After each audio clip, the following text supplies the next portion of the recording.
நிறுவனம்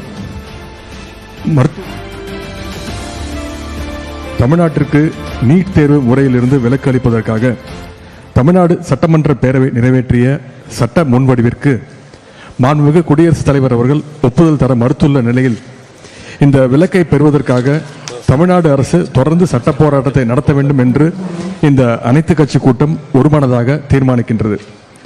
இந்த வகையில் நீட் தேர்வு முறையை எதிர்த்து கடந்த ஜூலை 2023 ஆண்டு தமிழ்நாடு அரசால் மாண்புமிகு உச்சநீதிமன்றத்தில் தொடுத்துள்ள வழக்கினை தீவிரமாக முன்னெடுத்து செல்வது, நமது சட்ட முன்வடிவிற்கு ஒன்றிய அரசு ஒப்புதல் தர மறுத்துள்ளதை எதிர்த்து தேவைப்படும் புதிய வழக்கு ஒன்றினை மாண்புமிகு உச்சநீதிமன்றத்தில் தொடுப்பது உள்ளிட்ட அனைத்து சட்டபூர்வ நடவடிக்கைகளையும் சட்ட வல்லுநர்களுடன் கலந்து ஆலோசனை செய்து மேற்கொள்வதென ஒருமனதாக தீர்மானிக்கப்படுகின்றது. முதலாவதாக